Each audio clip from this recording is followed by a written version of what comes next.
From 1,000 feet up, the United States looks like a nation in motion. Not in the noisy rush of traffic or the flicker of city lights, but in something deeper, more permanent. It's a new wave of infrastructure megaprojects. Projects not on paper, not in planning, but already breaking ground, right now. In this video, we'll journey coast to coast, underground, above rivers, across plains and skylines, to explore the megaprojects currently under construction in the United States as of 2025. What are they building? Why now? And what will it all mean for the future? The Gateway Tunnel Beneath the Hudson. It's the busiest passenger rail corridor in the United States. Stretching from Washington, D.C. to Boston, the Northeast Corridor moves over 2,200 trains per day, carrying commuters, tourists, and the economic pulse of the region. But there's one stretch that makes planners nervous: a fragile bottleneck beneath the Hudson River. Here, just outside Manhattan, two 113-year-old rail tunnels connect New Jersey and New York, carrying Amtrak and NJ transit trains on a route that handles over 200,000 passengers per weekday. The tunnels survived Hurricane Sandy, but just barely. In 2012, when storm surge flooded the aging tubes with salt water, it corroded the concrete liners and electrical systems. Since then, Amtrak has patched the damage, but the clock has been ticking. Now, after over a decade of political delays, lawsuits, and engineering studies, the solution is finally taking shape: the Gateway Tunnel.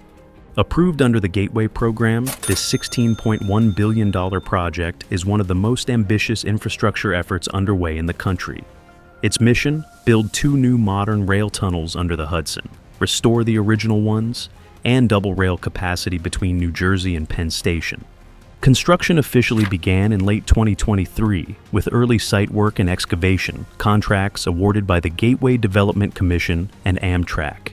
In 2024, workers began clearing space in Manhattan and North Bergen, New Jersey, preparing launch shafts for the massive tunnel boring machines, TBMs. Each TBM is over 30 feet in diameter, weighing hundreds of tons, and capable of chewing through rock, clay, and mud at a rate of 40 to 50 feet per day. The new tunnels will stretch 2.4 miles under the Hudson River, connecting to the existing network at Penn Station and Secaucus Junction. But this project isn't just about the tunnel, it's a full corridor rebuild. Crews will expand bridges, modernize signaling systems, and upgrade track capacity from Newark to Manhattan. Once the new tunnels are completed, projected for 2035, the original tunnels will be closed, rehabilitated, and brought up to 21st century standards. All of this is funded through a federal-state partnership, with the Biden administration pledging over $11 billion in federal grants and loans. It's the largest federal investment ever made in a passenger rail project in the U.S., thanks in large part to the Infrastructure Investment and Jobs Act, IIJA, passed in 2021.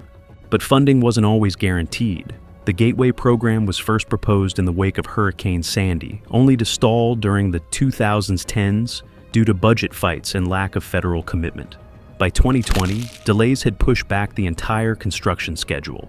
It wasn't until 2023, more than a decade after the tunnels were damaged, that the political and financial stars aligned. Now, in 2025, progress is accelerating. Crews are laying the groundwork for massive underground construction, rerouting utilities, shoring up embankments, and installing access tunnels that will soon serve as lifelines for crews working beneath the river. The engineering challenges are immense. The new tunnels must be built just 35 feet beneath the riverbed, below active freight yards, highways, and aging sewer lines. Every inch must be precisely mapped and reinforced to avoid ground settlement, water intrusion, and disruption to existing rail operations. Once boring begins, it will take roughly 18 to 24 months to complete both tunnel tubes. When finished, the Gateway Tunnel won't just improve reliability. It will provide redundancy, allowing for one pair of tunnels to remain operational even if the other requires maintenance. It will also increase peak capacity into New York Penn Station by nearly 50%, opening the door for more frequent Amtrak and commuter services across the entire region. Critically, it secures the spine of the Northeast Corridor, a line responsible for 20% of the U.S. GDP, according to the Northeast Corridor Commission. For engineers, it's a triumph of logistics. For commuters, a lifeline.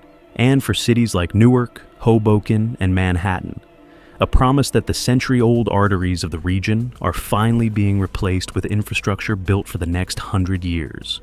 Beneath the waters of the Hudson, the machines haven't started spinning just yet, but the shafts are ready. The contracts are signed, the funding is locked in, and the future of Northeast Rail is no longer hypothetical.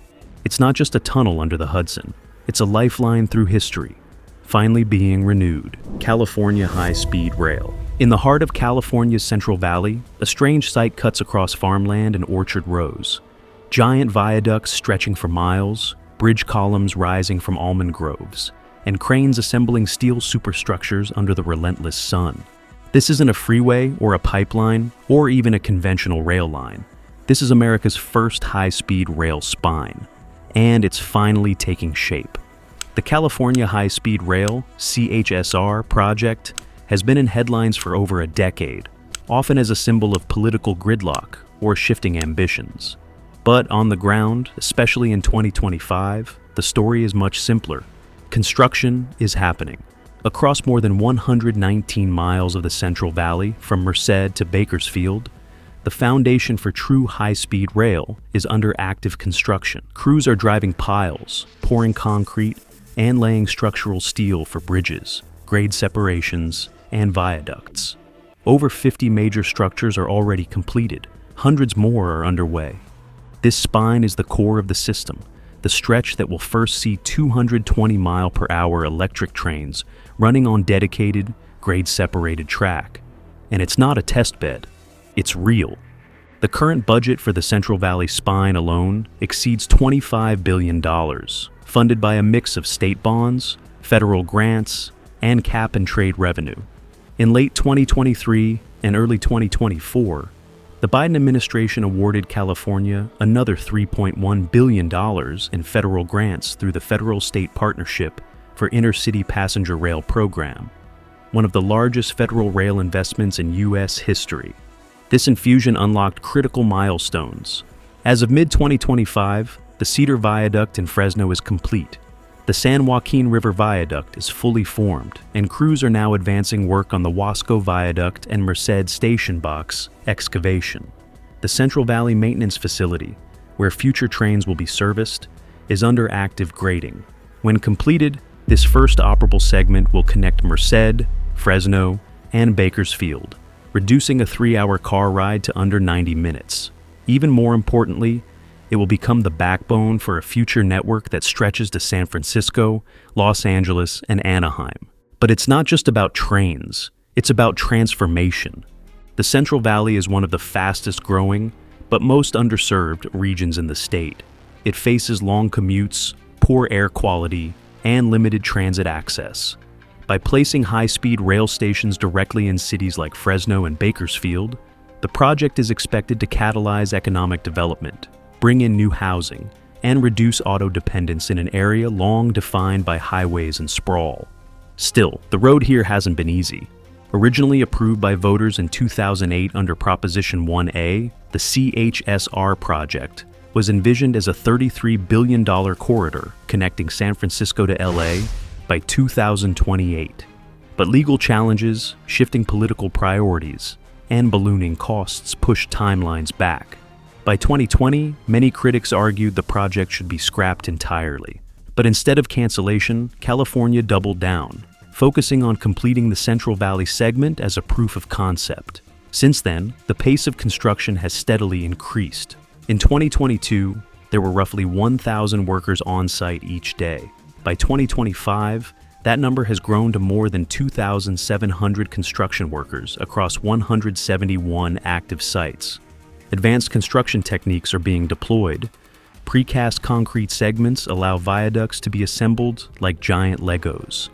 Seismic base isolation systems are embedded in key structures to withstand future earthquakes.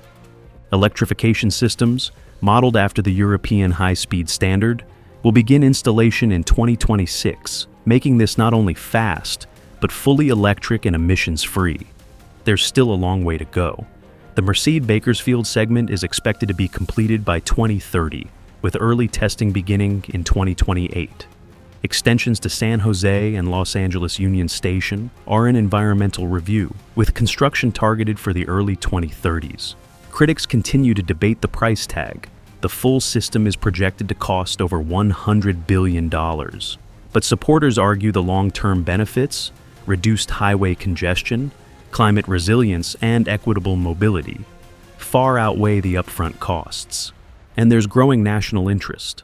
States like Nevada, Texas, and even the Northeast Corridor are watching California's build-out closely, seeing whether a true European-style high-speed rail system can succeed in the U.S. Back in the Central Valley, the question is no longer if, or even when. The only question left is, how far will it go? Because out here, beneath the summer heat and above the floodplains, the bridges are rising, the stations are forming, and for the first time in American history, a high-speed rail line is no longer just a plan. The destination isn't just Bakersfield or San Francisco. It's a new blueprint for how America moves. Intel's Ohio Megafab. Just outside Columbus, Ohio, a new kind of American manufacturing city is rising.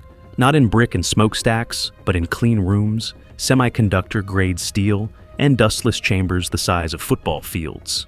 This is Intel's Ohio Megafab, the heart of what industry leaders are calling the Silicon Heartland. And as of 2025, it's the largest private sector investment in Ohio's history, and one of the most advanced semiconductor production sites in the world. The site spans over 1,000 acres in New Albany, northeast of downtown Columbus. Intel broke ground in September 2022, with land clearing, utilities, and foundational work continuing through 2023 and 2024. Now, in 2025, the skyline is shifting, with the first two fabs of what may become a $100 billion campus already rising from the ground. Officially known as Fab 1 and Fab 2, these facilities are being constructed to support Intel's Intel 18A and 20A process nodes, the most advanced chip architectures the company has ever produced. Each fab will house multi-story clean rooms, vibration-isolated production floors, and 24/7 climate-controlled environments designed for angstrom-scale manufacturing tolerances. Together, the first phase of construction is expected to cost $20 billion and will be operational by late 2026 to early 2027. But this project isn't just about Intel. It's about reshoring a critical industry. For years, the majority of the world's most advanced semiconductors have been manufactured in Taiwan and South Korea. U.S. domestic capacity has lagged, a vulnerability exposed by the COVID-era chip shortages that crippled everything from cars to appliances to defense systems. In response, the CHIPS and Science Act, passed in 2022, unlocked $52.7 billion in federal funding for domestic semiconductor production. Intel's Ohio project was one of the flagship investments enabled by that legislation. In March 2024, Intel secured $8.5 billion in direct CHIPS Act funding, along with up to $11 billion in federal loans and loan guarantees. It's a bet, by both Intel and the federal government, that the future of computing, energy, mobility, and national security will be shaped by chips made in America. And the numbers are staggering. Over 7,000 construction workers are on site in 2025.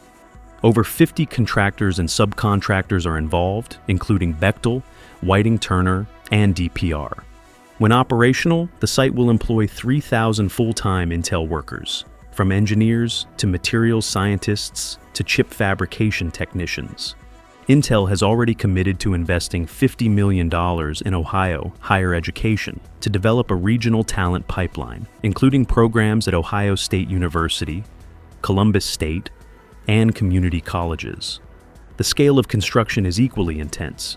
Each fab requires millions of gallons of ultra-pure water per day. Subterranean utility corridors house miles of chemical delivery piping, chilled water systems, and redundant power conduits. Custom-built air filtration units remove particles smaller than a virus. Foundations must be engineered to absorb zero vibration, even from distant trains or seismic activity. Environmental systems are also being integrated into the design. Intel has committed to net positive water use on the site, including on-site treatment and reuse systems, plus watershed restoration in surrounding communities. But there's more at stake than just clean rooms. This project is catalyzing a regional supply chain boom. Dozens of suppliers, from silicon wafer manufacturers to specialty gas producers, have begun setting up operations in the Midwest. The long-term goal: turn Ohio into a national semiconductor ecosystem, not just a node. There are challenges ahead. The global semiconductor market is volatile, and some critics question whether domestic fabs can match the efficiency and scale of Asian giants like TSMC or Samsung. Others point to potential labor shortages or inflationary pressures. But for now, the cranes haven't stopped, the concrete pours continue, and the clean rooms are starting to take shape. What was once farmland is becoming a strategic anchor of the U.S. tech industry, the Brent Spence Bridge Corridor. If you drive from Michigan to Florida or from Chicago to Atlanta, chances are you'll cross one bridge, the Brent Spence Bridge, spanning the Ohio River between Cincinnati, Ohio, and Covington, Kentucky. And for years, that crossing has been a ticking time bomb. Built in 1963, the double-decker bridge was designed to carry 80,000 vehicles per day. Today, it supports more than 160,000, twice its intended capacity. Trucks crawl bumper to bumper across its steel spans. Exhaust lingers in the air, and accidents, frequent and costly. In 2020, a fiery tanker crash shut the bridge down for weeks. That incident became the final alarm bell. The message was clear. The Brent Spence was no longer just congested, it was obsolete. In 2025, after decades of political deadlock, a solution is finally under construction, not just to repair the old bridge, but to build an entirely new one beside it and reconstruct 8 miles of interstate corridor surrounding it. This is the Brent Spence Bridge Corridor project, a $3.6 billion project jointly led by the Ohio Department of Transportation, ODOT, and Kentucky Transportation Cabinet, KYTC, with design-build contractors selected in late 2023 and work fully ramped up by mid-2024. Now, in 2025, cranes are in the river. Construction crews have begun foundation work for the new companion bridge, located just west of the original span. This new bridge will carry through traffic, mostly interstate freight and long-haul vehicles on I-71 and I-75, while the original Brent Spence will be rehabilitated and reserved for local access. Together, they will double capacity, improve safety, and eliminate one of the worst freight bottlenecks in the country. According to the Federal Highway Administration, the Brent Spence corridor handles over 3% of the nation's GDP in freight volume every year. The corridor rebuild stretches far beyond the river itself. On the Ohio side, crews are widening the I-75 approach through the west end of Cincinnati, reconstructing 14 bridges and upgrading interchanges that date back to the Eisenhower era. On the Kentucky side, the project involves massive earth-moving to rebuild the I-71/I-75 merge zones, eliminate sharp curves, and install new ramp configurations. In total, more than 50 bridges will be constructed or replaced. Environmental planning for the project included extensive community input, sound wall upgrades, stormwater runoff mitigation, and historic preservation efforts along the riverbank. The project area intersects several minority and low-income neighborhoods, and planners committed to minimizing displacement while delivering community benefits like pedestrian trails and green space integration. Funding for the project came together through a rare show of bipartisan coordination. In December 2022, the Biden administration awarded $1.6 billion in federal grants through the Megaprojects and infra programs. The remaining cost is being shared between Ohio and Kentucky, with matching funds allocated through their state transportation budgets. The new companion bridge will be a cable-stayed structure designed with wide shoulders, modern lighting, and seismic resilience. Unlike the Brent Spence's notorious narrow lanes and absence of emergency shoulders, the new bridge will meet all current interstate design standards. The Brent Spence Bridge itself, while structurally sound, will undergo significant upgrades. These include resurfacing, deck strengthening, new guardrails, lighting improvements, and reconfigured entrance and exit ramps for smoother local traffic flow. Construction is expected to continue through 2030, with phased lane openings starting in 2029. By then, freight haulers will have a direct, uninterrupted route across the Ohio River, and Cincinnati commuters will see dramatically reduced congestion. But the impact goes far beyond regional convenience. This corridor is one of only a few places where two major interstates, every delay, every crash, every lane closure, sends ripples across the eastern seaboard's logistics network. With more than $400 billion in goods crossing the bridge annually, even a 5-minute delay creates cascading costs in trucking, fuel, and delivery time. For supply chains, time is infrastructure, and this bridge is time lost, until now. In a political era where big bipartisan infrastructure deals are rare, the Brent Spence Corridor stands out. It's not flashy, it doesn't carry high-speed trains or digital chips, but it carries what makes everything else possible: trucks, goods, workers, and the arteries of American commerce. So while it may not dominate headlines, this project is one of the most consequential in the country. It's a quiet rebuild of a forgotten choke point, a long overdue upgrade to a vital link. And for the millions who cross it, and the millions more who depend on what crosses it, it's the difference between a system that's strained and one that's finally catching up: the carbon pipeline. Across 5 U.S. states, from North Dakota to Nebraska, a vast, invisible web is being laid beneath the earth. It won't carry oil, or gas, or water. It will carry carbon dioxide, captured from the smokestacks of ethanol plants and industrial facilities, pressurized, cooled, and injected more than a mile beneath the ground, sealed away for 10,000 years. This is the Summit Carbon Solutions pipeline, one of the first large-scale carbon capture and storage CCS projects in the United States. And in 2025, it's no longer a concept, it's in construction. At full scale, the project will span over 2,000 miles, crossing Iowa, Minnesota, Nebraska, South Dakota, and North Dakota. It will connect to more than 50 ethanol plants, each equipped with new carbon capture units designed to separate CO2 from fermentation exhaust, a byproduct of biofuel production. Captured CO2 is then compressed into a dense liquid-like state and pushed through underground pipelines at pressures exceeding 2,000 psi. The endpoint? A geologically stable formation beneath western North Dakota, where porous rock layers deep below the surface will hold the carbon permanently. It's a radical rethinking of energy infrastructure. Instead of extracting carbon, the system puts it back. Summit Carbon Solutions, the company behind the project, began planning in 2021, filed permit applications across multiple states in 2022 and 2023, and by early 2025 had secured major approvals in Iowa, South Dakota, and North Dakota, the 3 states critical to the core pipeline route. In mid-2025, construction began on gathering lines near ethanol facilities in Iowa and Nebraska, with site work underway at Summit's Central Control Hub in Ames, Iowa. Full-scale pipeline installation is expected to ramp up in late 2025, with initial operations targeted for 2026. The system's goal is to capture and store 18 million metric tons of CO2 per year, equivalent to removing nearly 4 million cars from the road annually, according to EPA estimates. But it's more than an environmental play.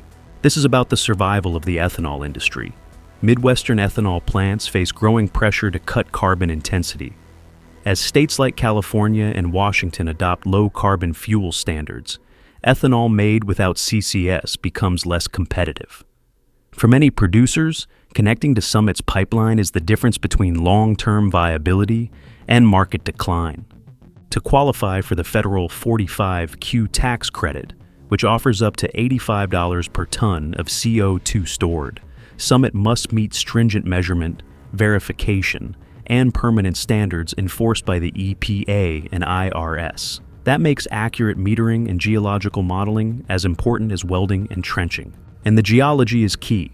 Western North Dakota is home to the Broom Creek Formation, a thick layer of porous sandstone over a mile underground, capped by shale and salt beds that act as a natural seal.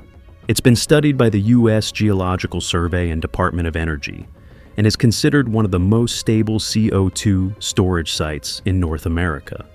Still, the project has not been without controversy. Landowners across the Midwest have protested the use of eminent domain, concerned about property rights and pipeline safety. Environmental groups have questioned whether CCS is a long-term solution or a way to prolong fossil fuel dependency. And regulatory timelines have shifted repeatedly due to legal appeals and community opposition. But by mid-2025, Summit has crossed critical thresholds. Permits granted in Iowa, South Dakota, and North Dakota. Carbon storage wells approved by the North Dakota Industrial Commission. Pipeline material contracts finalized with Tenaris and other U.S.-based steel suppliers. Early right-of-way agreements secured on more than 70% of the proposed route. Financially, the project is backed by private equity firm TPG, agricultural giant Continental Resources, and carbon finance investors betting on the $20 billion CCS market forecast to grow rapidly in the next decade. Technically, the system borrows heavily from oil and gas pipeline experience, using standard API 5, LX70 steel, SCADA-controlled monitoring systems, and corrosion-resistant coatings. But the pipeline is non-combustible and operates under a completely different safety framework overseen by PHMSA, the Pipeline and Hazardous Materials Safety Administration.